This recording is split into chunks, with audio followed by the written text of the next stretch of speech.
गीता अ18 के श्लोक नंबर 62 में भगवान स्वयं कह रहे हैं कि अर्जुन उस परमेश्वर की शरण में जा जिसकी कृपा से परम शांति व शाश्वत स्थान अर्थात सतलोक को प्राप्त होगा। वो परमेश्वर कौन है, कहां है, कैसा है, जानने के लिए कृपया अवश्य सुनिए जगत गुरु तत्वदर्शी संत रामपाल जी महाराज के अमृत वचन। अपने आत्मा श्री ब्रह्मा जी, श्री विष्णु जी, नारद और व्यास जी के ज्ञान के सतर का अपना पता लग गया कि ब्रह्मा जी तो श्री विष्णु जी को सर्वेश्वर, सब जगत का रचनहार, सबका पालनहार बता रहा है, और विष्णु जी कह रहे हैं मैं तो दुर्गा से ऊपर कोई भगवान नहीं मानता, दुर्गा ही सब कुछ है और मैं उससे ऊपर किसी भगवान से, किसी देव से परिचित नहीं हूं, उससे ऊपर कोई शक्ति ही नहीं है। आ गया सत्र श्री विष्णु जी के ज्ञान का, और इन्हीं से ज्ञान प्राप्त है श्री शंकर जी को। अपने आत्मा श्री देवी जी कैसा ज्ञान रखती हैं, उनके पास ले चलते हैं आपको। ये देखिएगा 562 पृष्ठ पर 7वां स्कंद, इसी पवित्र पुराण का 7वां स्कंद, संक्षिप्त देवी भागवत 562 पृष्ठ पे। देवी द्वारा हिमालय को ज्ञानोपदेश। देवी जी हिमालय राजा को ज्ञान बता रही है और ब्रह्म के विषय में जानकारी दे रही है, ब्रह्म स्वरूप का वर्णन।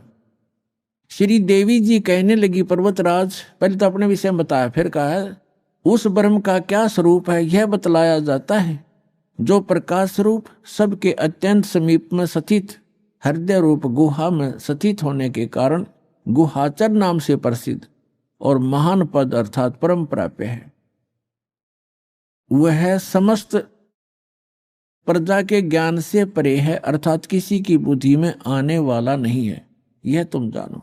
जो परम प्रकाश रूप है, जो सूक्ष्म से भी अत्यंत सूक्ष्म है, जिसमें संपूर्ण लोक और उन लोकों में निवास करने वाले प्राणी स्थित हैं, वही ये अक्षर ब्रह्म है, वही सबके प्राण है, वही सबकी वाणी है और वही सबके मन है। वह यह परम सत्य और अमृत अविनाशी तत्व है। सौम्य उस वेदने योग्य लक्ष्य का तुम वेदन करो, मन लगाकर उसमें तन्मय हो जाओ। सौम्य उपनिषद में कथित महान अस्त्र रूप धनुष लेकर उस पर उपासना द्वारा तीक्ष्ण किया हुआ बाण संधान करो, और फिर भावनागुप्त चित्त के द्वारा उस बाण को खींचकर उस अक्षर रूप ब्रह्म को ही लक्ष्य बनाकर वेदन करो।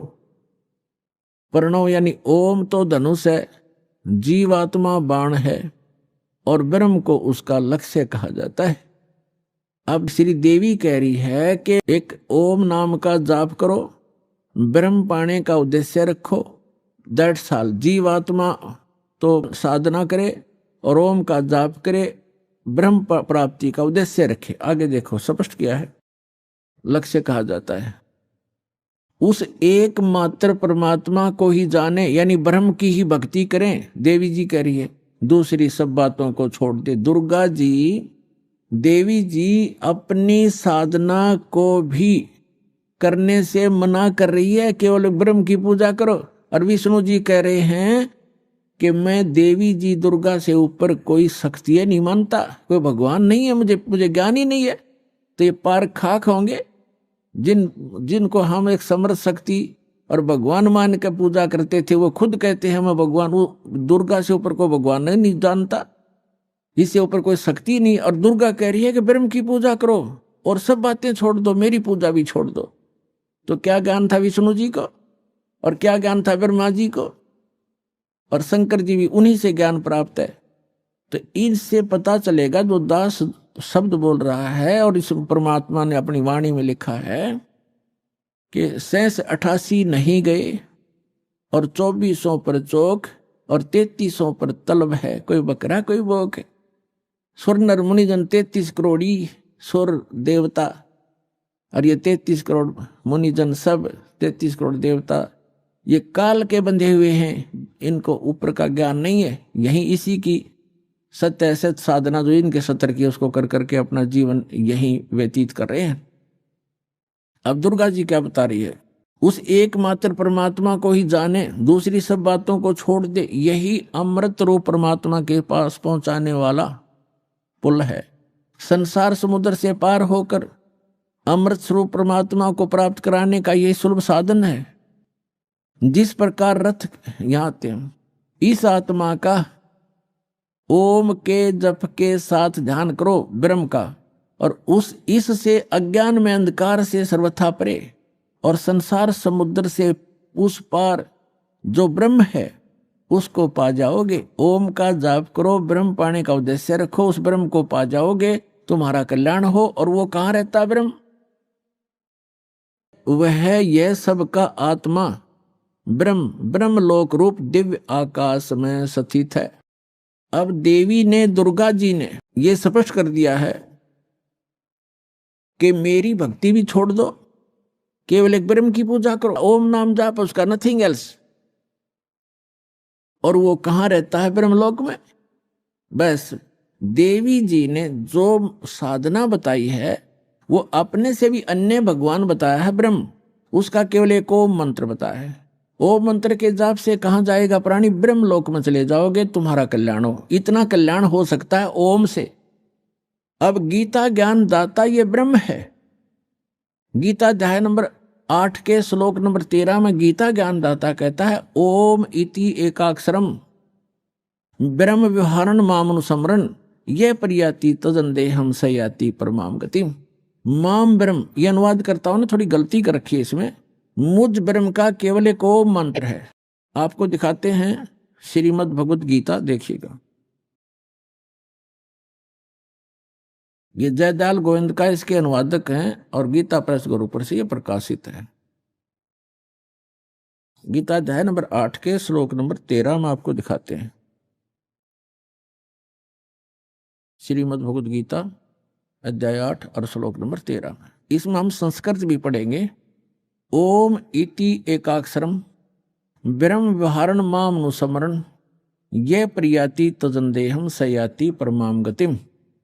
ये क्या कहता है? माम ब्रह्म, मुझ ब्रह्म का केवल एक ओम अक्षर है। ओम यह एक अक्षर है, नथिंग एल्स। ये प्रियाति तजंदेहम, जो शरीर त्याग कर जाता है ओम नाम का सिमरण करता हुआ, सयाति परमाम गतिम, वह ओम से मिलने वाली परम गति को प्राप्त होता है। ये श्री देवी जी ने देवी पुराण में स्पष्ट कर दिया है। ओम नाम का जाप करने वाला ब्रह्म की साधना करता है, ब्रह्म को प्राप्त होता है, वो ब्रह्म लोक में रहता है। अब श्रीमद् भगवद गीता अध्याय नंबर 8 के श्लोक नंबर 16 में कहा है कि ब्रह्म लोक में गए हुए साधक भी फिर लौटकर पुनरावर्ती आते हैं, उनकी जन्म मृत्यु होती है, वो मोक्ष प्राप्त नहीं कर सकते, पूर्ण मोक्ष प्राप्ति नहीं कर सकते। देखिएगा श्रीमद् भगवद गीता अध्याय नंबर 8 के और श्लोक नंबर 16 में, हे अर्जुन, ब्रह्मलोक पर्यंत सब लोग पुनरावर्ती में हैं। यहां देखना, इन स्टार लगा रखे इस पे, स्टार यहां है। अर्थात जिनको प्राप्त होकर यानी ब्रह्मलोक में जाकर पीछे संसार में आना पड़े, ऐसे पुनरावर्ती कही गई है। ब्रह्मलोक पर्यंत यानी ब्रह्मलोक तक जितने भी लोक हैं उनमें गए हुए प्राणी वहां जाकर वापस आते हैं। और ये सिद्ध होगा। अब यहां थोड़ा सा ये अज्ञानी विचलित कर देंगे आपको कि इसमें ये लिखा आगे कि मुझे प्राप्त होकर पुनर्जन्म नहीं होता, गीता ज्ञानदाता कहता है। यहां ये अनुवाद गलत किया इन्होंने, देखिएगा, क्योंकि ये कंसेप्ट क्लियर करना पड़ेगा। अब 8 का गीता अध्याय नंबर 8 का श्लोक 16 पढ़ रहे हैं हम। हे अर्जुन, ब्रह्मलोक पर्यंत सब लोग पुनरावर्ती में हैं। पुनरावर्ती माने वहां जिनको प्राप्त होकर पीछे संसार में आना पड़े, ऐसे लोग हैं ये। परंतु यहां लिखा, परंतु हे कुंती पुत्र, मुझको प्राप्त होकर पुनर्जन्म नहीं होता। अब यहां अनुवाद गलत किया है, विद्यते का अर्थ लिख दिया होता। विद्य माने एक, देखो विद्यता एक विद धातु से बना है, तो विद माने जानना होता है। न विद्यते माने जो ये नहीं जानते, कि ब्रह्मलोक में गए हुए प्राणी भी पुनरावृत्ति में होते हैं, वो मुझे प्राप्त होकर भी पुनर्जन्म को प्राप्त करते रहते हैं। अर्जुन, इसका अर्थ ये बनता, इन्होंने गलत कर रखा है, इसका अर्थ ये बनता है जो ये नहीं जानते कि ब्रह्मलोक में गए हुए प्राणी भी पुनरावृत्ति में है, वहां गए हुए भी उनका पुनर्जन्म होता ही है, तो वो मुझे प्राप्त होकर भी, मेरी साधना करके भी वो पुनरावृत्ति में ही हैं, उनका पुनर्जन्म है। अर्जुन, जो ये नहीं जानते, ये देखो फिर आप समझ में आएगा आपको। ये लिखा है आ ब्रह्म भुवनाथ लोका पुनरावृत्ति ने अर्जुन। यह कहता है कि माम उपेते तु कौनते पुनर्जन्म, मुझे प्राप्त होकर पुनर्जन्म है। न विदते माने जो ये नहीं जानते कि आ ब्रह्म भुवनाथ लोका पुनरावृत्ति ने अर्जुन माम उपेते तु कुंते पुनर्जन्म, मुझे प्राप्त होकर तो अर्जुन पुनर्जन्म ही होता है। जो ये नहीं जानते उन साधकों का भी पुनर्जन्म होता है, जो ये नहीं जानते कि ब्रह्मलोक में गए हुए प्राणी पुनर्जन्म में आते हैं, मुझे प्राप्त होकर भी वो पुनर्जन्म ही प्राप्त करते हैं। इसका ये अर्थ है सीधा सा। यदि ये इनका अर्थ माने कि मुझे प्राप्त होकर पुनर्जन्म नहीं होता, ये खुद कहता गीता ज्ञानदाता अध्याय नंबर 4 के श्लोक नंबर 5 और 9 में देखिएगा। श्रीमद् भगवद गीता अध्याय नंबर आपको ये 4 है, इसका मंत्र नंबर 5 यहां से प्रारंभ होता है और इसका यहां अनुवाद है। हे प्रणतम अर्जुन, मेरे और तेरे बहुत से जन्म हो चुके हैं। गीता ज्ञानदाता कहता है कि हे प्रणतम अर्जुन, मेरे और तेरे बहुत जन्म हो चुके हैं, उन सबको तू नहीं जानता, मैं जानता हूं। और यहां देखो 9 में, अध्याय 4 के मंत्र 9 में कहा है कि अर्जुन, मेरे जन्म और कर्म दिव्य हैं, अलौकिक हैं। यानी जन्म और मृत्यु तो होता ही है गीता ज्ञानदाता का। अध्याय नंबर 2 के श्लोक नंबर 12 में देखिएगा। गीता अध्याय नंबर 2 का अध्याय नंबर 2 श्रीमद् भगवद गीता और श्लोक नंबर ये 12, इसमें कहा कि न तो ऐसा है कि मैं किसी काल में नहीं था, अथवा तू नहीं था, अथवा ये राजा लोग नहीं थे, और न ही ऐसा है कि हम इससे आगे हम सभी नहीं रहेंगे। इसे सिद्ध है कि गीता ज्ञानदाता कहता है कि तेरे और मेरे पहले भी जन्म हुए हैं और आगे भी होते रहेंगे। अब गीता अध्याय नंबर 2 के श्लोक नंबर 17 में गीता ज्ञानदाता कहता है कि अविनाशी तो वो है जिसने सारे ब्रह्मांडों की रचना की, उसको मारने में कोई सक्षम नहीं है। देखिएगा अध्याय नंबर 2 और श्लोक नंबर 17, इसमें कहा कि नाश रहित तो उसको जान जिससे यह संपूर्ण जगत व्याप्त है। इस अविनाशी का विनाश करने में कोई भी समर्थ नहीं है। इसे सिद्ध है गीता ज्ञानदाता से कोई अन्य है सक्षम और समर्थ और अविनाशी परमात्मा। गीता अध्याय नंबर 10 के श्लोक नंबर 2 में गीता ज्ञानदाता स्वयं कहता है कि अर्जुन, मेरी उत्पत्ति को ना ते देवता जानते ना ऋषि, और क्योंकि इन सब की उत्पत्ति का कारण मैं हूं, क्योंकि ये सभी इस काल से उत्पन्न हुए ब्रह्म से। गीता ज्ञानदाता ब्रह्म है, इसको सरपुरुष कहा है। श्रीमद् भगवत गीता अध्याय नंबर 15 के श्लोक 16 और 17 में 3 पुरुष हैं, सरपुरुष और अक्षर पुरुष। सरपुरुष ये ब्रह्म है गीता ज्ञानदाता, जो श्री कृष्ण में प्रवेश करके बोल रहा है। ये केवल 21 ब्रह्मांड का प्रभु है, स्वामी है, मालिक है। और अक्षर पुरुष ये 7 संग ब्रह्मांड का स्वामी है, 7 संग ब्रह्मांड का, इतना ही वो मालिक है, स्वामी है, प्रभु है। और गीता अध्याय नंबर 15 के श्लोक नंबर 17 में कहा कि उत्तम पुरुष है तू अन्य। उत्तम पुरुष यानी श्रेष्ठ परमात्मा, पुरुषोत्तम तो कोई और है इन दोनों से, सरपुरुष और अक्षर पुरुष से, और वही परमात्मा कहलाता है। उत्तम पुरुष तू अन्य परमात्मा इति उदाहरत है, यह लोक तरम आविश्य विभर्ति अवैश्वर है। जो तीनों लोकों में प्रवेश करके सबका धारण पोषण करता, वो है विनाशी भगवान। तो यहां गीता ज्ञानदाता अध्याय नंबर 10 के श्लोक नंबर 2 में कहता है कि मेरी उत्पत्ति को, यानी उत्पत्ति तो हुई है इसकी। देखो श्रीमद् भगवद गीता 10वां अध्याय है श्रीमद् भगवद गीता का, और ये श्लोक नंबर 2, इसमें कहा कि मेरी उत्पत्ति को न तो देवता लोग जानते न मैं ऋषि जानते हैं, क्योंकि मैं सब प्रकार से देवताओं का और मैं ऋषियों का आदि कारण हूं, यानी इनकी उत्पत्ति मेरे से हुई है। ये आप सृष्टि रचना जो दास ने बहुत बार सुनाई है, उससे आप आसानी से समझ सकते हैं। अब इससे सिद्ध हो गया कि गीता ज्ञान दाता ब्रह्म है और इसकी जन्म मृत्यु होती है। यदि श्रीमद् भगवद गीता अध्याय नंबर 8 के श्लोक नंबर 16 जो इन्होंने अनुवाद किया, अनुवादकर्ताओं ने ये अर्थ लगाएं कि मुझे प्राप्त होकर पुनर्जन्म नहीं होता अर्जुन, और फिर ये भी कह रहा है कि ब्रह्मलोक में गए वे सब पुनरावृत्ति में, वहां गए वे सब का जन्म मृत्यु होता है, तो वो अर्थ गलत है। वास्तविकता ये है कि गीता ज्ञानदाता कहता है मैं ब्रह्म हूं, मेरा ओम नाम है, और ओम नाम के जाप से जो मोक्ष होता है वही परम गति मेरे सतर की है। उसके विषय में श्री देवी जी ने स्पष्ट कर दिया है 7वें स्कंद में 562 पृष्ठ पे, सचित्र मोटा टाइप, गीता प्रेस गोरखपुर से प्रकाशित में। देवी हिमालय को कह रही है कि ओम नाम का जाप करो, ब्रह्म पाने का उद्देश्य रखो, इससे तुम्हारा कल्याण हो जाएगा और वहां चले जाओगे, उसको प्राप्त हो जाओगे। वो कहाँ रहता है? ब्रह्मलोक में रहता है। और यहां भी 8वें अध्याय के 13वें श्लोक में गीता ज्ञानदाता कहता है मुझ ब्रह्म का केवल एक ओम मंत्र है, नथिंग एल्स। और ओम नाम का जाप करके उससे मिलने वाली जो परम गति उसको प्राप्त हो गए। 8वें अध्याय के 16वें श्लोक में लिखा है कि ब्रह्मलोक में गए हुए प्राणी भी पुनरावृत्ति में है, उनका जन्म मृत्यु होता है। इति सिद्ध।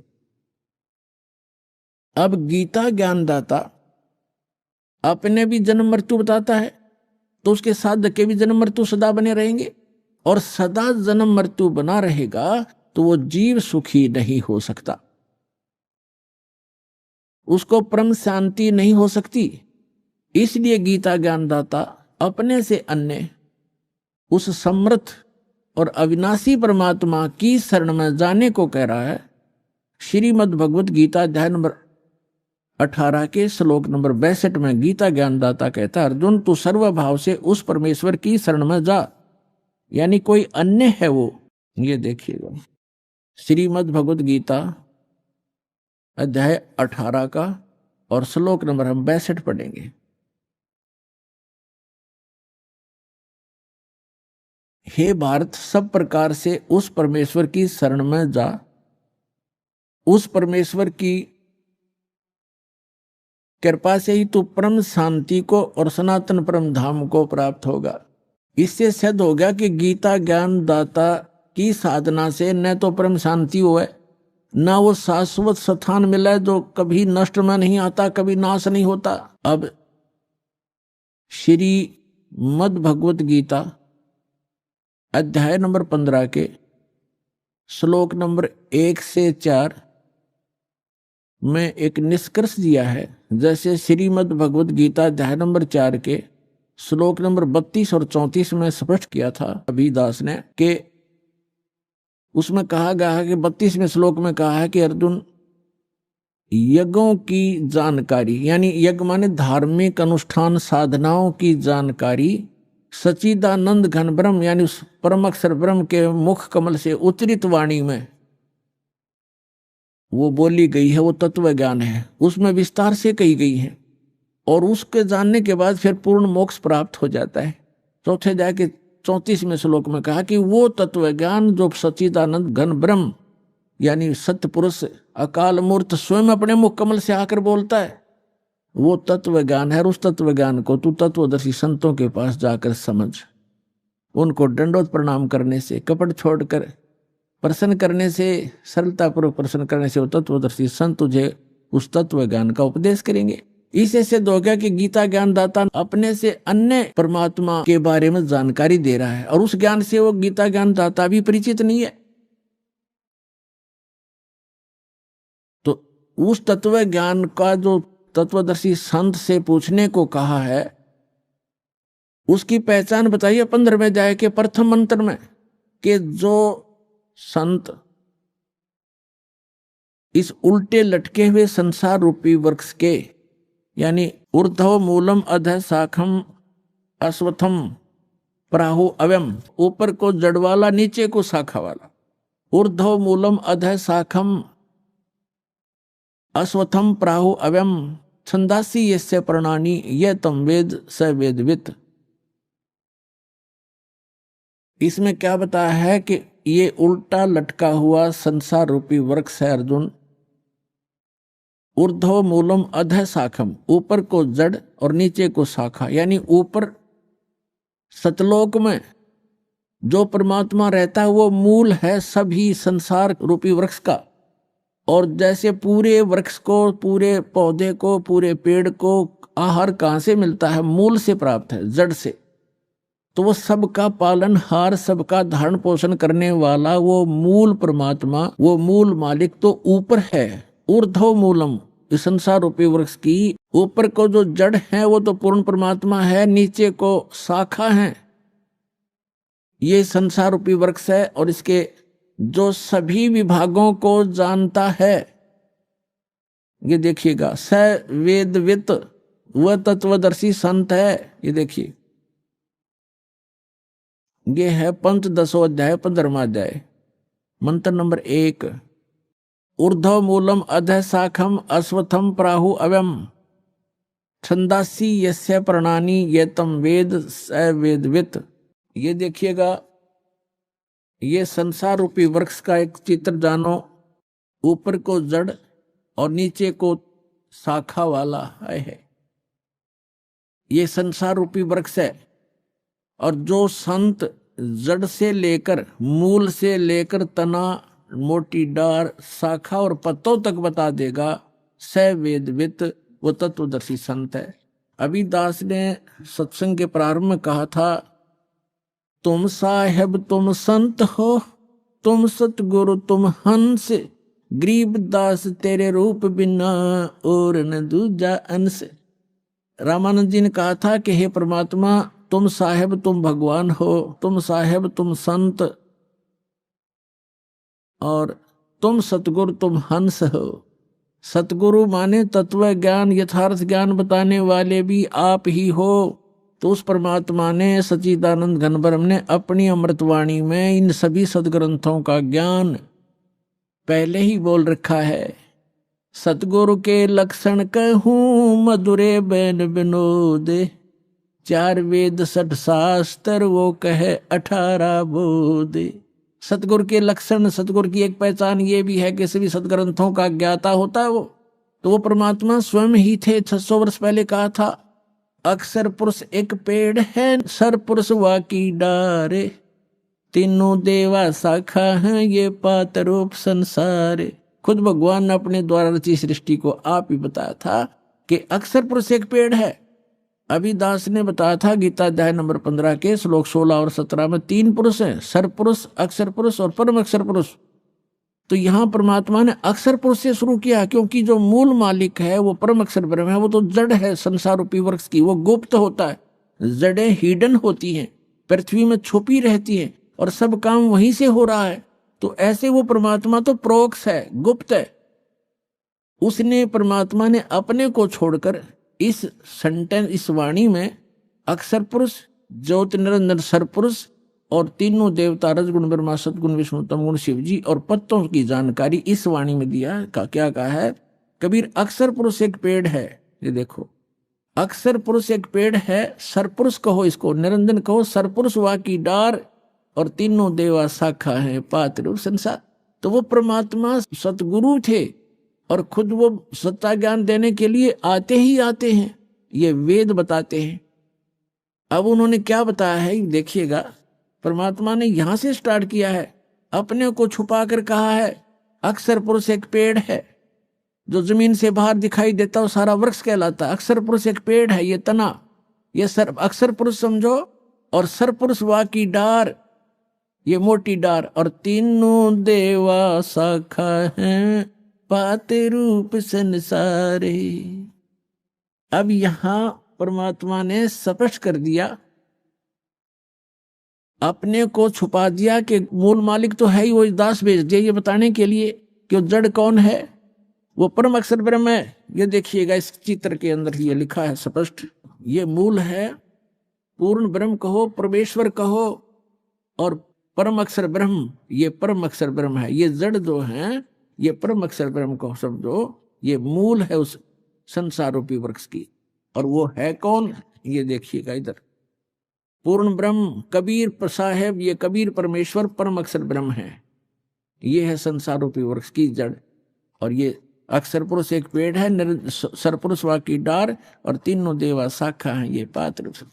अब हम आते हैं श्रीमद् भगवद गीता के अध्याय नंबर 15 के श्लोक नंबर 1 पर।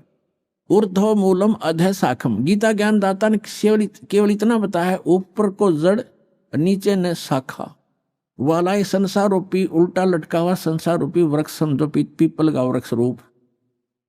और छंदासी यस्य प्रणानी, यस्य माने इसके, छंद माने विभागों को, सब भागों को, पार्ट्स को, यह तम वेद, इसके पत्ते आदि जो छंद हैं, इसके विभाग हैं, उनको जो जानता है, उस अज्ञान अंधकार में छपे हुए इस संसार रूपी वृक्ष के सभी विभागों को जो जानता है, स वेदवित, वह वेद के तात्पर्य को जानने वाला है, वो तत्वदर्शी संत है। देख रहा पंचदशों अध्याय 15वां अध्याय श्रीमद् भगवद गीता का। आदि पुरुष परमेश्वर मूल वाले। अब यहां इन्होंने गड़बड़ कर दिया, यहां तो ठीक लिख दिया, यहां लिख दिया अधः शाखम, ब्रह्मा रूप मुख्य शाखा वाले, ये गलत कर दिया। अधः माने नीचे शाखा वाले लिखना था। अब देखो ये 2 नंबर मंत्र है गीता का 15वें अध्याय का, इसमें अधः 2 बार लिखा है अधः, और इसका अनुवाद इन्होंने किया यहां पर। देखो अधः माने नीचे और अधः माने नीचे, तो यहां शर्मा गई है, इनका ज्ञान तो था। और ऊर्ध्व माने ऊपर, ऊर्ध्व माने ऊपर, सर्वतर नहीं, ऊपर, ऊर्ध्व माने ऊपर, ऊर्ध्वम ऊपर, ऊपर जड़, और नीचे अधः माने नीचे। तो यहां प्रथम मंत्र में 15वें अध्याय का अब यहां लिखना था ऊर्ध्व मूलम, ऊपर को मूल वाला, वो आदि पुरुष परमेश्वर हो तो ठीक है, परम अक्षर ब्रह्म है, ऊपर मूल तो उसकी संसार रूपी वृक्ष की। और अधः शाखम, ये नीचे को शाखा वाला, जैसा भी आपको दिखा था, ये है ये ऊर्ध्व मूलम अधः शाखम। अब गीता ज्ञान दाता ने केवल इतना ज्ञान दिया है कि ऊपर न जड़ और नीचे को शाखा वाला, दैट्स ऑल। उल्टा लटका हुआ ये संसार रूपी वृक्ष जानो। और जो इसके सब विभाग बताएगा सवेदवित, वो तत्वदर्शी संत है। ये देखना अध्याय नंबर 15 का, पंचदशों अध्याय 15वां अध्याय का, और मंत्र नंबर 1। ऊर्ध्व मूलम अधः शाखम अश्वत्थम प्राहु अव्यम छंदासी यस्य प्रणानी ये तम वेद स वेदवित। इसके पत्तों, प्रणानी माने पत्ते, आदि पुरुष परमेश्वर मूल वाले, यह लिखना था नीचे शाखा वाले, ऊपर को जड़ वाला, नीचे शाखा वाला। संसार रूपी पीपल के वृक्ष को अविनाशी कहते हैं। और वेद, छंद माने वेद नहीं होता, छंद माने विभाग भी होता है, जिसके पत्ते कहे गए, इसका अर्थ है।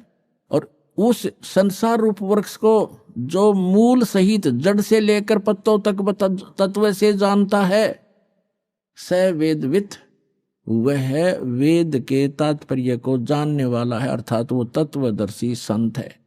यह पहचान बताती है। अब परमात्मा ने स्वयं आकर बताया है कि अक्षर पुरुष एक पेड़ है, सरपुरुष वा की डार, और तीनों देवा शाखा, ये पात्र रूप संसार। वो मूल कौन है? वो खुद मालिक जो रचने वाला है। तो ये तत्वदर्शी संत अब ये दास है इस पृथ्वी पे, और सब सदग्रंथों से प्रमाणित है कि ये लक्षण होते हैं।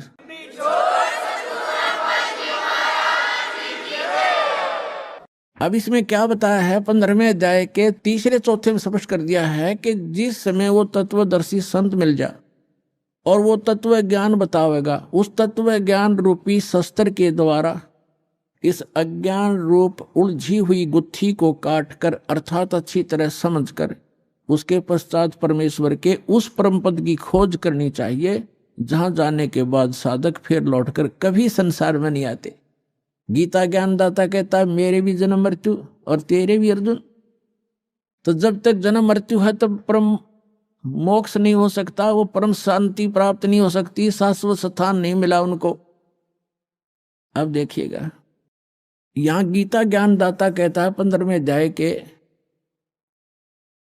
और 3 मंत्र से इसमें कहा है कि इस संसार वर्ष का स्वरूप जैसा कहा है वैसा यहाँ विचार काल में, यानी तेरे मेरे गीता जी के विवेचन में मैं नहीं जानता, नहीं पाया जाता, क्योंकि न इसका आदि और न अंत है। क्योंकि गीता ज्ञान दाता को इसका पता नहीं, क्योंकि यह सृष्टि रचने वाला नहीं है, तथा न ही इसकी अच्छी प्रकार से तिथि है। इसलिए इस सुविरूढ़ मूलम, अति दृढ़ मूल वाले, ये गलत है, अति दृढ़ मूल वाले यानी ऊपर का जो लोक है जहां परमात्मा रहता है, वो जहां से सबका धारण पोषण करता है, जो मूल है सबका, वो लोक दृढ़ है, वो अविनाशी स्थान है। सतलोक, अलखलोक, अगम लोक और अकय लोक, जिसको अनामी लोक भी कहती, वो तो सुदृढ़ मूल है। सुदृढ़ मूलम, उस सुदृढ़ मूल वाले यानी उस अविनाशी स्थान वाले भगवान के, अब देखो, सुविरूढ़ मूलम, अति दृढ़ मूल वाले संसार रूपी पीपल के वृक्ष को, यानी संसार की सृष्टि को, दृढ़ेन माने दृढ़, यानी उस अटल, उस बिल्कुल स्वस्थ, यह है असंग शस्त्रेण, तत्व ज्ञान रूपी शस्त्र द्वारा, यह वैराग रूप नहीं, ये अर्थ गलत कर दिए, तत्व ज्ञान रूपी शस्त्र द्वारा काट कर, अर्थात उसको अच्छी तरह समझकर वो ज्ञान अटल है। उसके पश्चात 15वें अध्याय का ये 4था श्लोक श्रीमद् भगवद गीता का, उसके पश्चात उस परम पद रूप परमेश्वर को भली भांति खोजना चाहिए, जिसमें गए हुए पुरुष फिर लौटकर संसार में नहीं आते, और जिस परमेश्वर से पुरातन संसार वृक्ष की प्रवृत्ति विस्तार को प्राप्त हुई है, अर्थात जिसने सब संसार रूपी वृक्ष की रचना की है, सब ब्रह्मांडों की रचना की है, उसी आदि पुरुष नारायण की मैं शरण हूं। ऐसा इस प्रकार दृढ़ निश्चय करके उस परमेश्वर का मनन और निधिध्यासन करना चाहिए। इससे सिद्ध हो गया कि गीता ज्ञान दाता भी अपने से अन्य किसी परम शक्ति ओवरऑल कंट्रोलर सबके उत्पादक सर्वोत्पादक परमात्मा की भक्ति करने को ही कह रहा है, अपनी भी नहीं कह रहा। पुण्यात्माओं, एक पंक्ति को आपके हृदय में जचाने के लिए कि 88 नहीं गए और 2400 पर चोखे, 3300 पर तलब है, कोई बकरा कोई भूखे। एक पंक्ति को समझाने के लिए आज 2 घंटे का सत्संग चल रहा है। क्या बताया है कि 88,000 ऋषि भी वहां नहीं पहुंचे। कहाँ? गीता अध्याय नंबर 18 के श्लोक नंबर 62 में कहा कि अर्जुन तू सर्वभाव से उस परमेश्वर की शरण में जा। उस परमेश्वर की कृपा से ही तू परम शांति को और सनातन शाश्वतम स्थानम, उस अमर लोक को प्राप्त होगा, सत्यलोक को प्राप्त होगा। सत्य माने शाश्वत, सदा रहने वाला। तो शाश्वत स्थान पर जाने के लिए तत्वदर्शी संत की आवश्यकता है। तो उसके लिए कहा है गुरु बिन काहू न पाया ज्ञान, जो थोथा बुछड़े मूड किसाना, गुरु बिन वेद पढ़े जो प्राणी, समझन सार रहे अज्ञानी। अब आज के सत्संग में यही निर्णय किया जा रहा है कि जिन महापुरुष ऋषि महर्षियों को हम बड़े विद्वान और परमात्मा प्राप्त समझा करते थे, वो तो ब्रह्मा इन विष्णु और शंकर भगवान को समर शक्ति बताते रहे और दुर्गा की भक्ति की साधना बताते रहे, और वही भगवान ब्रह्मा और विष्णु और शंकर और देवी को कितना ज्ञान है ये आपके रूबरू हुआ। तो ये मोक्ष कैसे प्राप्त कर सकते हैं? 88 नहीं गए, 88,000 भी वहां नहीं गए शाश्वत स्थान पर, और ये 24 अवतार भी नहीं गए। ये विष्णु जी के अवतार हैं, और विष्णु जी कहते हैं मैं दुर्गा से ऊपर किसी को जानता ही नहीं, ये भगवान है मेरे लिए, तो इससे ऊपर कोई देव नहीं। और दुर्गा कह रही है कि ब्रह्म की साधना करो और सब मेरी भी पूजाएं छोड़ दो, उसका ओम नाम है, वो ब्रह्म लोक में रहता है, वहां चले जाओगे तुम्हारा कल्याण हो। और ब्रह्म कहता है कि ब्रह्म लोक में गए हुए प्राणी, गीता अध्याय नंबर 8 के श्लोक नंबर 16 में और गीता अध्याय नंबर 8 के श्लोक नंबर 13 में अपना मंत्र बताता है कि मुझ ब्रह्म का केवल एक ओम मंत्र है। इससे वो परम गति होगी जो ब्रह्म लोक प्राप्ति होगी, वो भी अंतिम सांस तक साधना करने वाले की। और ब्रह्मलोक में गए हुए प्राणी भी जन्म मृत्यु में आते हैं। अब वो खुद कहता है कि उस परमेश्वर की शरण में जा जिसकी कृपा से तू परम शांति को और सनातन परम धाम को प्राप्त होगा। और जहां 15वें अध्याय के 4थे श्लोक में स्पष्ट कर दिया है कि जहां जाने के बाद साधक फिर लौटकर कभी संसार में नहीं आते। और गीता ज्ञानदाता कहता कि मैं भी जन्म मृत्यु और तेरी भी जन्म मृत्यु। तो पुण्यात्माओं, इस एक कंसेप्ट को क्लियर करने के लिए कि सूक्ष्म वेद में जो लिखा है वो सारा सत्य है, लेकिन हमने असत्य ग्रहण कर रखा था, इसलिए हमारे सत्य हमें अच्छा नहीं लगा, सुहाया नहीं। उस सत्य को सत्य ग्रहण कराने के लिए आपके हृदय में इसको स्थान बनाने के लिए ये इतना सत्संग करना पड़ रहा है। अब क्या निष्कर्ष निकला? इन जितने भी अज्ञानी हैं, आचार्य हैं, शंकराचार्य हैं, या जितने भी ब्राह्मण गुरु हुए हमारे, या विश्व के जितने आज तक गुरु पद हुए हैं, जिन महापुरुषों को परमात्मा मिले उनको छोड़कर, वो तो आपको मैंने दास ने नाम गिना ही दिए, और कोई एक आधा भूल चूक रहेगी होगी, वो मैं उनसे अपरिचित नहीं हूं, उनको अवश्य मिले होंगे, उनको ज्ञान अवश्य होगा। तो इनके अतिरिक्त किसी के पास यथार्थ ज्ञान नहीं, यथार्थ भक्ति विधि नहीं, तो ये मोक्ष कैसे प्राप्त करेंगे? आज का प्रसंग यही चल रहा है कि गुरु बिन काहू न पाया ज्ञान, जो थोथा भूषण मूड किसाना, गुरु बिन वेद पढ़े जो प्राणी, समझ न सारे रहे अज्ञानी। ये सारे ज्ञानी थे। सुर नर मुनि जन 33 करोड़ी, बंदे सभी काल की डोरी। ये 33 करोड़ देवता, ये सुर मुनि ऋषि महर्षि, कहते हैं सारे काल की डोरी का बंध रहे थे। और ये जितने भी आज तक के आचार्य शंकराचार्य हमारे हुए हैं धर्मगुरु, इनसे पूछिएगा कि गीता अध्याय नंबर 18 के श्लोक नंबर 62 में गीता ज्ञानदाता अपने से अन्य किस परमेश्वर की शरण में जाने को कह रहा? तो ये क्या हमें मीठी गोली दिया करते थे? अपने ही बारे में कह रहे श्री कृष्ण ही, श्री कृष्ण से ऊपर कोई भगवान नहीं, स्वयं कृष्ण भगवान, स्वयं भगवान श्री कृष्ण भगवान स्वयं, ये सब कुछ अपने बारे में कह रहे। इनमें अकल है कोई? और आज तक ये हमें मूर्ख बना रहे थे। श्रीमद् भगवद गीता अध्याय नंबर 18 और अंतिम अध्याय है ये। अंतिम अध्याय के ये लास्ट के अंतिम ही मंत्र हैं। 61 से लेकर और 66 तक निर्णय हो गया। गीता ज्ञानदाता कहता है कि वो परमात्मा सभी प्राणियों को कर्मानुसार यंत्र की तरह चलाता, घुमाता है। फिर बता 18वें अध्याय के 62वें श्लोक में कि अर्जुन तू सर्वभाव से उस परमेश्वर की शरण में जा, उसी परमेश्वर की कृपा से तू परम शांति को और सनातन परम धाम को प्राप्त होगा। अब पीछे सारा निर्णय दे ही दिया कि मेरा भी जन्म मृत्यु है, तेरा भी जन्म मृत्यु है, मेरी साधना करेगा। 8वें अध्याय के 13वें श्लोक में बता दिया। मेरा एक ओम मंत्र है। 8वें अध्याय के प्रथम मंत्र में अर्जुन ने पूछा कि हे भगवान, आपने 7वें अध्याय के 29वें श्लोक में ये कहा है कि मेरे आश्रित होकर, आश्रित का अर्थ है कि गीता ज्ञानदाता कहता है कि तत्वदर्शी संत की खोज जो कर लेता है मेरे निर्देशानुसार, चौथे अध्याय के 32 और 34 में बताया, इस ज्ञान को आश्रय कर लेता है, वो जरा और मरण, जरा माने वृद्ध अवस्था, मरण माने मृत्यु, वृद्ध अवस्था के दुख और मृत्यु के दुख से जो छूटने का प्रयत्न करते हैं वे उस तत्ब्रह्म को जान चुके हैं और सारे दातम ज्ञान से परिचित हैं और सभी कर्मों से वो परिचित हैं। वही व्यक्ति, वही साधक जरा माने वृद्ध अवस्था के दुख से, बुढ़ापे के दुख से और मृत्यु के दुख से छूटने का प्रयत्न करते। तो अर्जुन ने पूछा गीता ज्ञानदाता से 8वें अध्याय के प्रथम मंत्र में कि किम तत्ब्रह्म, वो तत्ब्रह्म क्या है ऐसा जिसको जानने के बाद फिर यहाँ संसार की कोई वस्तु की डिमांड नहीं करता या किसी वस्तु की चाह नहीं रहती, केवल जरा और मरण से ही छूटने का प्रयत्न करते हैं।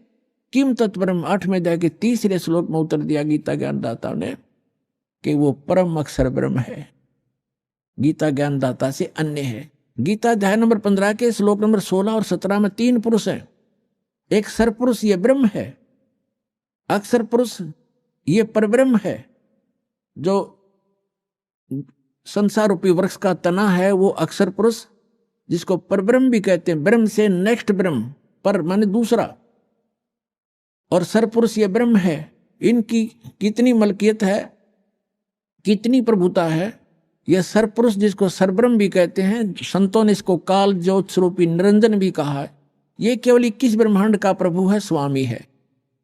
और अक्षर पुरुष ये 7 संघ ब्रह्मांड का स्वामी है, केवल इतना ही। और परम अक्षर पुरुष गीता अध्याय नंबर 15 के श्लोक नंबर 16 और 17 में 3 पुरुष हैं। सरपुरुष अक्षर पुरुष ये तो 16वें श्लोक में बता दिए। और ये भी नाशवान, इनके अंतर्गत जितने प्राणी वो भी नाशवान, उनके भी स्थूल शरीर सबका नाश होता है। जीवात्मा तो सबकी अमर है, गधे कुत्ते की भी अमर है। फिर 17वें श्लोक में गया 15वें अध्याय के कि उत्तम पुरुष है तू अन्य परमात्मा इति उदाहरत है, ये लोक तरम अविश्य विवर्ती अवैश्वर है।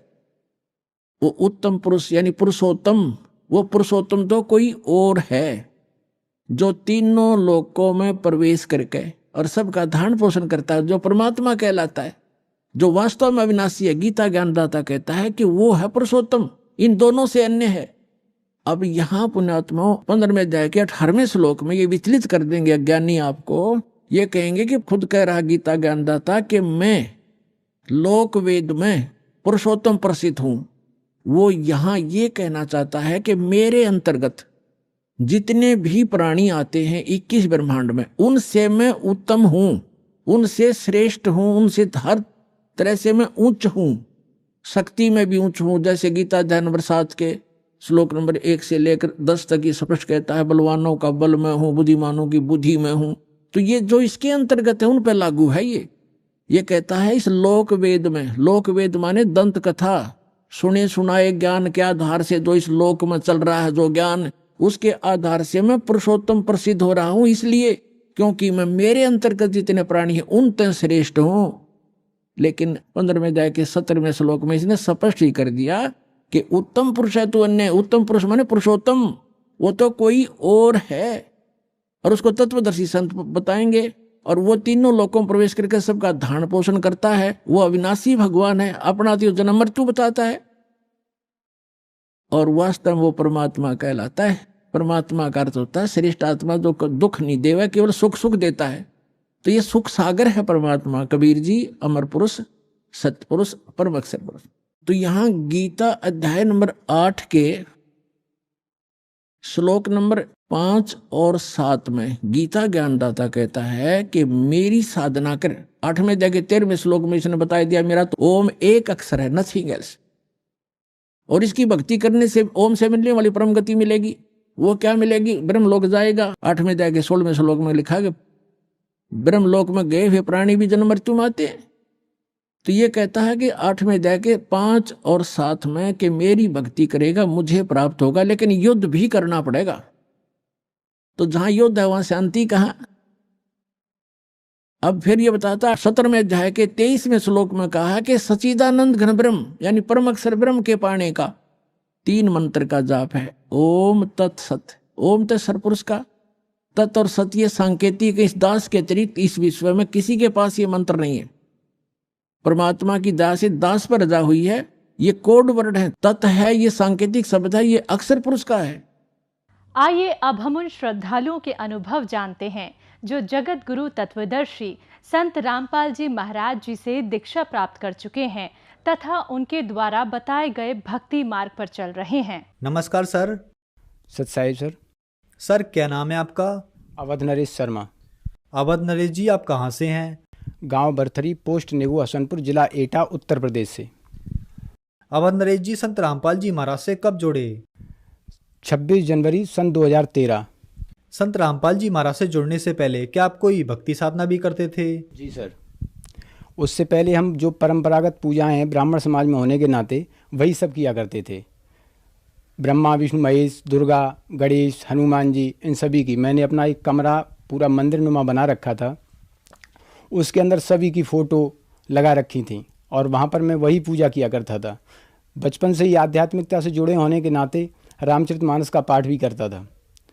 उसके चलते क्योंकि मेरे परिवार में मेरे जन्म से पहले ही एक प्रेत बाधा प्रवेश कर गई थी, जो जलेसर वाला जैन खां बोलते हैं मियाँ, उसका बहुत बड़ा परिवार में हमारे में उसने आकर के अपना कब्जा जमा लिया था।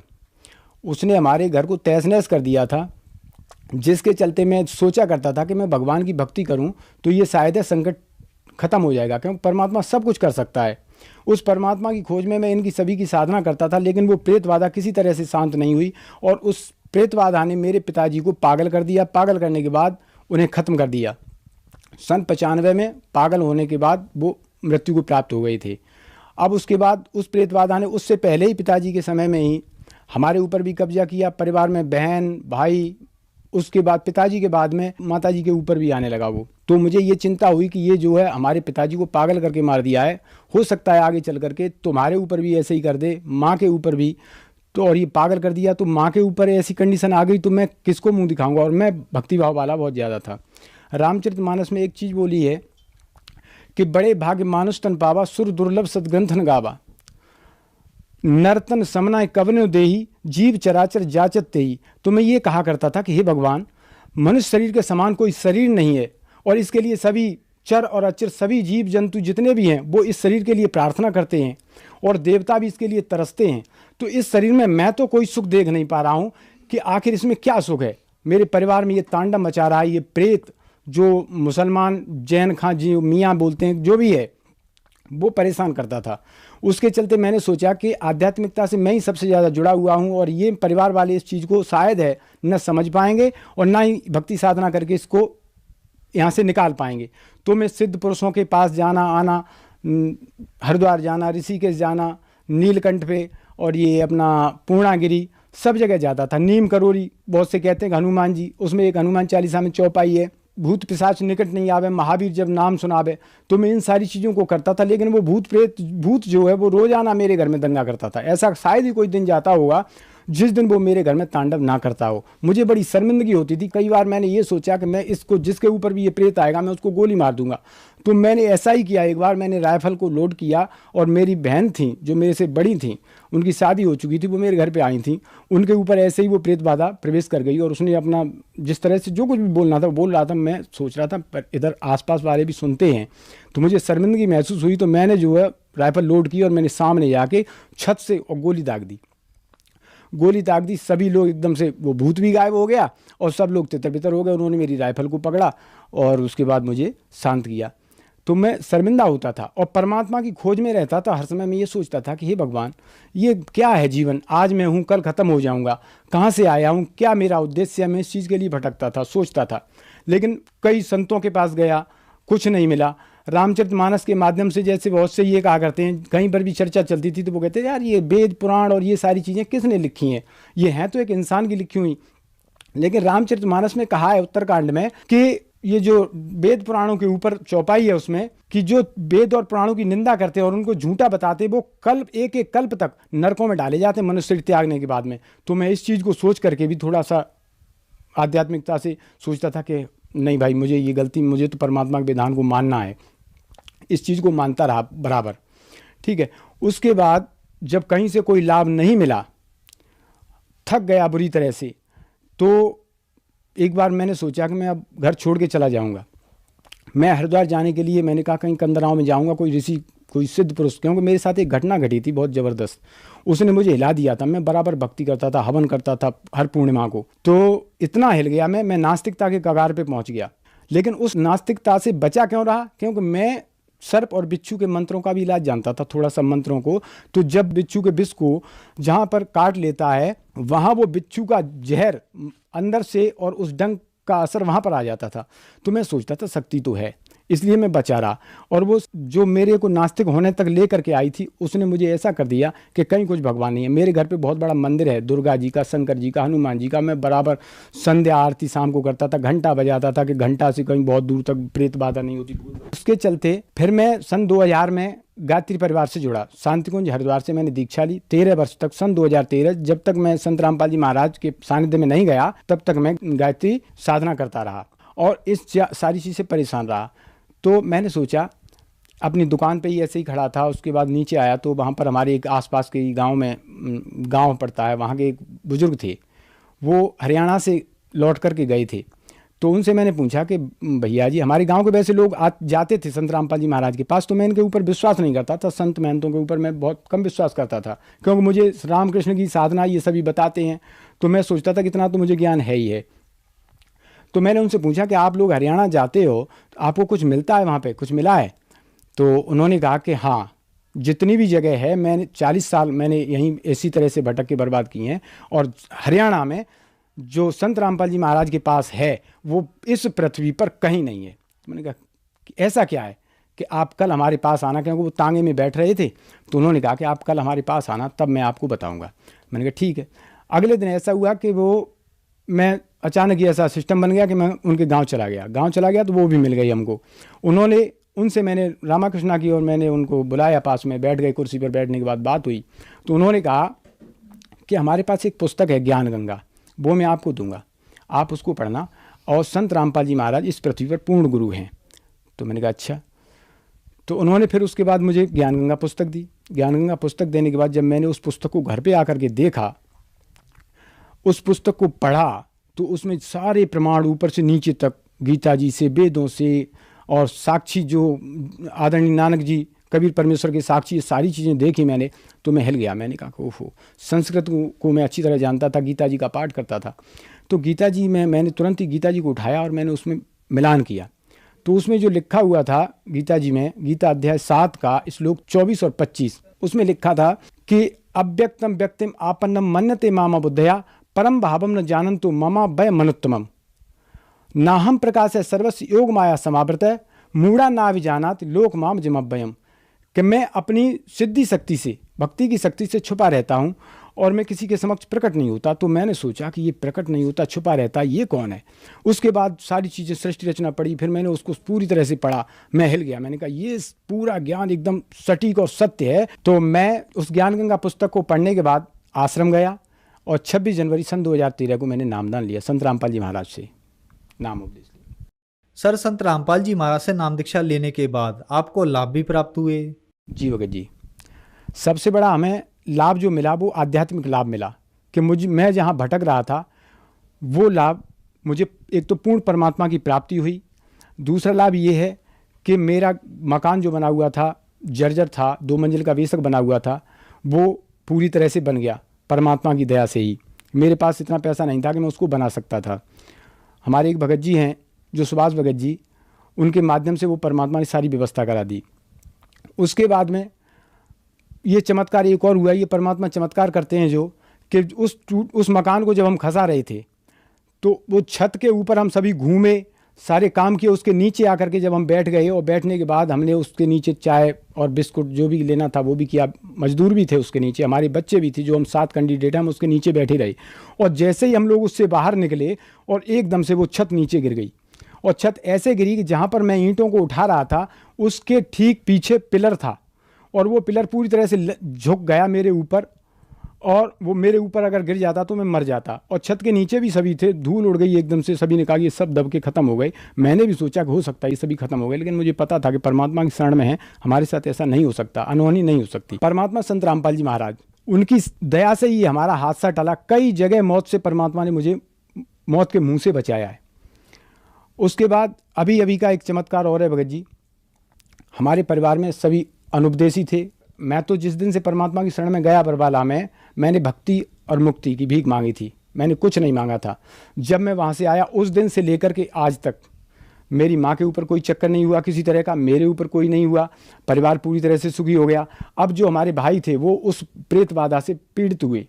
उसके बाद जब उनके घर में तांडव हुआ, भक्तों के पास भी भटके, सब काम किए, लेकिन लास्ट में संत रामपाल जी महाराज की शरण में आने के बाद ही उनकी जीवन रक्षा हुई है।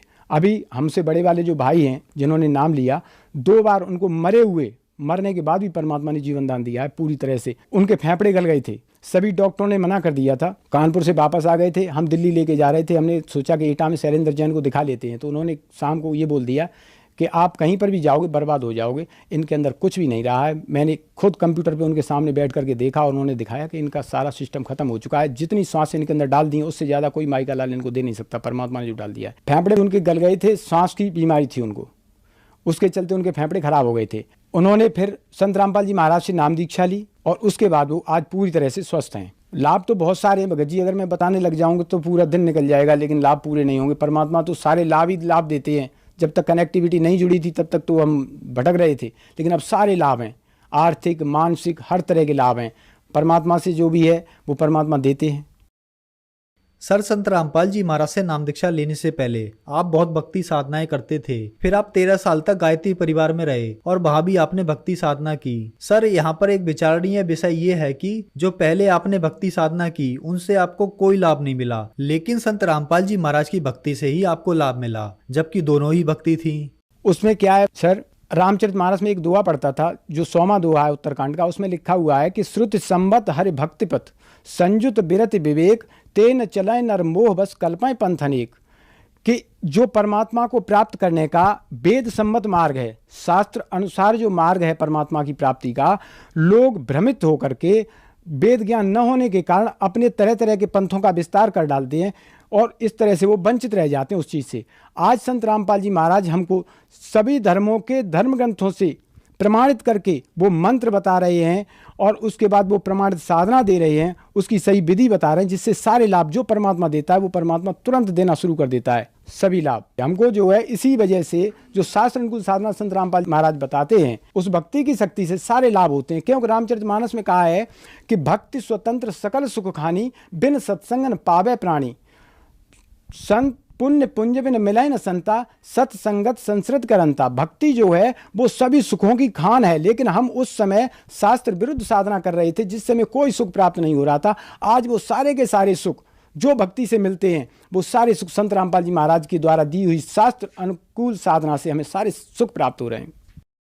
सर, जो दर्शक आज आपको देख रहे हैं, खास करके गायत्री परिवार वालों के लिए आप क्या कहना चाहेंगे? मैं सर उनसे हाथ जोड़ करके विनम्र निवेदन यही करना चाहता हूँ, जितने भी जो भी संत महंत मंडलेश्वरों से जहाँ पर भी जुड़े हुए हैं, गायत्री परिवार वालों से, अपने परिवार वालों से जो आपके चैनल के माध्यम से हमें देख रहे हैं, मैं सभी से ये कहना चाहता हूँ, इस ब्रह्मांड में संत रामपाल जी महाराज के अतिरिक्त कोई भी पूर्ण गुरु नहीं है जो आपको सत भक्ति दे करके आपको यहाँ सुख दे सके और पूर्ण मोक्ष करा सके। आप सभी भ्रमित हैं, इस ज्ञान को सुने समझें और अपना कल्याण कराएं, क्योंकि कल्याण के लिए सिर्फ हर युग में पूर्ण संत एक ही होता है, तरह तरह के गुरु नहीं होते। और इन सभी नकली गुरुओं ने ये मानव समाज पूरी तरह से भ्रमित कर दिया है, इस वजह से ये भोले श्रद्धालु धक्के खाते घूम रहे हैं। लेकिन संत रामपाल जी महाराज के पास वो साधना है जिससे सारे विकार दूर हो जाएंगे, सारे सुख मिलेंगे और पूर्ण मोक्ष भी मिलेगा।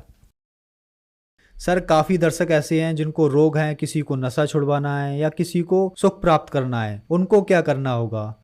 सर, उन्हें कुछ नहीं करना है, संत रामपाल जी महाराज से वो सद्भक्ति प्राप्त करनी है। नाम लेकर के भक्ति करें।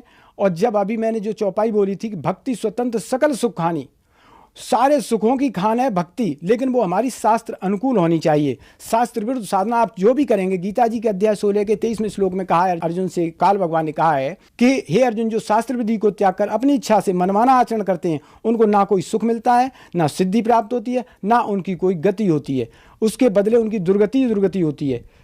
सर, संत रामपाल जी महाराज से नाम दीक्षा कैसे प्राप्त की जा सकती है? सर, आज संत रामपाल जी महाराज ने इतनी दया कर रखी है कि बहुत सारे चैनलों पे ज्ञान आ रहा है संत रामपाल जी महाराज का, और सभी चैनलों पे नीचे पीले रंग की पट्टी चल रही है जिसमें फ़ोन नंबर दिए हैं। उन फ़ोन नंबरों को नोट करें और नोट करने के बाद आप उस पर कॉल करें। कॉल करने के बाद जहाँ पर भी जैसे भी हैं आप, वो अपनी स्थिति को बताएंगे कि हम यहाँ से हैं, तो वहाँ पर जगह जगह परमात्मा ने नामदान सेंटर खोल रखे हैं, वहाँ जाकर के आप नाम दीक्षा लेकर के अपना कल्याण करा सकते हैं। सर, बहुत बहुत धन्यवाद आपका। सत साहेब।